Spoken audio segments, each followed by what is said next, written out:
This is not a partisan issue. And very frankly,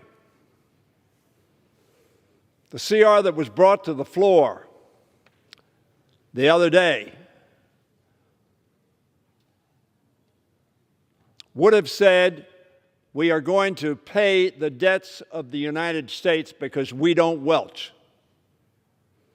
And we are going to fund Iron Dome. Unfortunately, because to a person,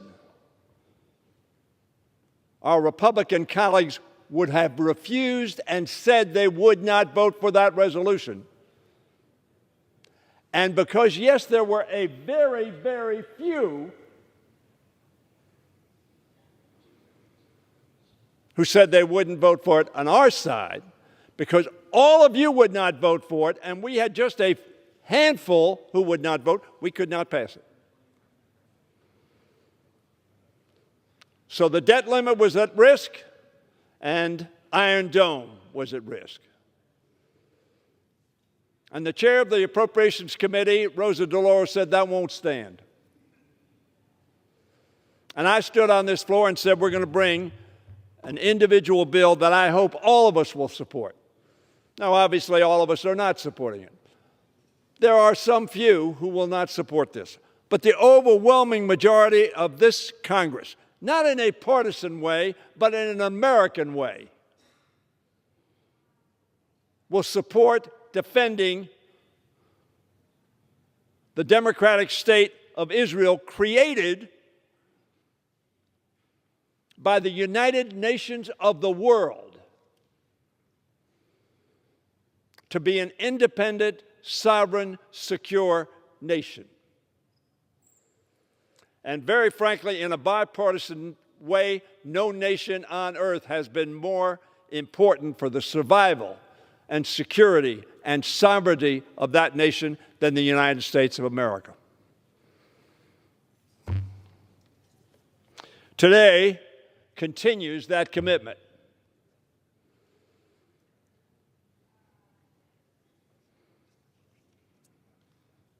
Mr. Speaker, on Tuesday, I said we will deal with Iron Dome without delay to help defend Israel against Hamas rocket attacks.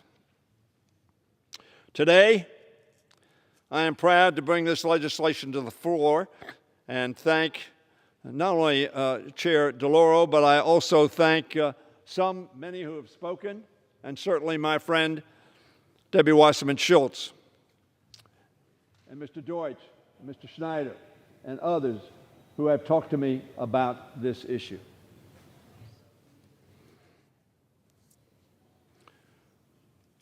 We bring this bill to the floor with the expectation that it will be overwhelmingly passed, because we will put behind us partisanship. Support for Israel has traditionally and must always be a bipartisan issue. That's because we overwhelmingly recognize the fundamental right of the Jewish people to live independently in their ancestral homeland and to do so in peace and in security. Since its founding, millennia ago in some respects,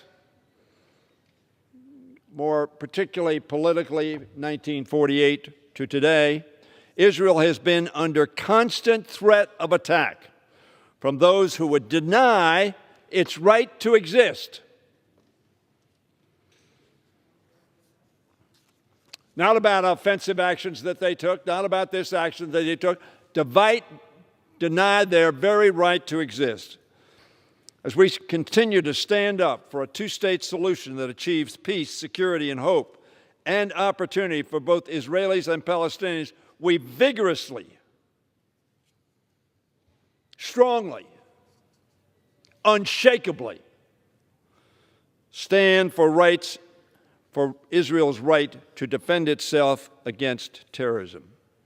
Make no mistake, Hamas and Hezbollah are terrorist organizations bent on murder and genocide, and of eliminating Israel from that map of which Mr. Deutsch talked. Supported by Iran, one of the most prolific supporters of terrorism in the world, and avowing not only the destruction of Israel but also harm to America, Hamas and Hezbollah continue to rain terror down upon innocent Israelis. In May, Hamas showed the world yet again why these terror organizations remain a threat to peace, to the future of both Israelis and Palestinians. The rocket attacks it launched from Gaza, a territory it rules with a draconian iron fist, sought to kill innocent Israeli citizens indiscriminately. Sadly, Hamas attacks compelled a defensive response that led to the deaths of innocent Palestinians, trapped in Hamas's way or used as human shields by the terror organization's brutal rule. Mr. Speaker, much of the reason why so many innocent Israeli lives were saved was because of something we have done here in Congress since 2010, which is to fund and support and jointly develop the deployment of the defensive anti-rocket system called Iron Dome. Iron Dome has saved countless lives since 2010, including during the conflict in May, protecting schools, hospitals, synagogues, and family homes. The system continues to do its job with a rocket from Gaza being intercepted less than 2 weeks ago. During a period of 10 days in May, Hamas fired more than 4,400 rockets. 10 days. 4,400. Over 400 rockets a day fired into Israel. Iron Dome extraordinarily intercepted 90% of those rockets. That number, in just 10 days, was a dramatic escalation over the number of rockets fired at Israel by Hamas and Hezbollah over the previous 10 years, which was around 10,000 or 1,000 a year. 4,400 rockets in 10 days. Hezbollah, by the way, and we all recognize this, is estimated by published reports, I don't have the classified reports, to have 130,000 rockets aimed at Israel from southern Lebanon. The number of interceptors Israel's need to deal with these escalating attacks is going up dramatically as well. I talked to Mr. Lapid just 2 days ago. And he said to me, Congressman, I really don't know. We know how many rockets they have. We just don't know how many they will send at one time. So that we need to make sure that there is sufficient supply and the resupply after the rockets confronting the 4,400 rockets were used. Israel needed 2,400 interceptors for 10,000 rockets. In May, it needed 2,000 interceptors to take down the 4,400. As a result of May's unprecedented barrage and the use of Iron Dome to defend against it, the system needs to be replenished and strengthened.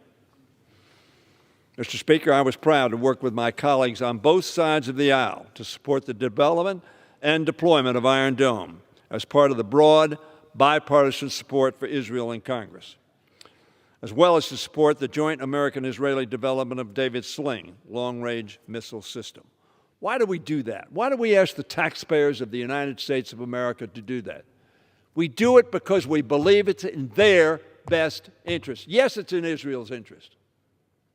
And yes, it's in the interest of Israelis.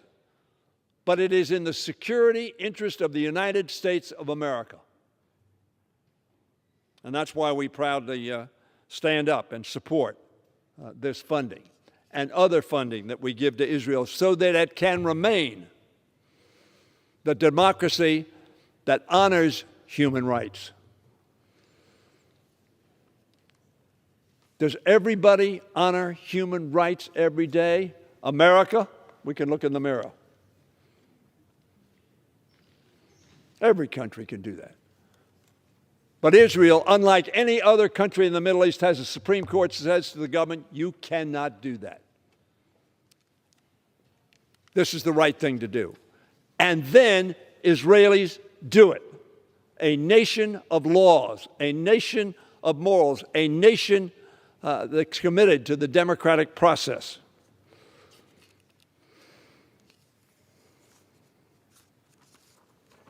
This House will today reflect overwhelming support in a bipartisan basis.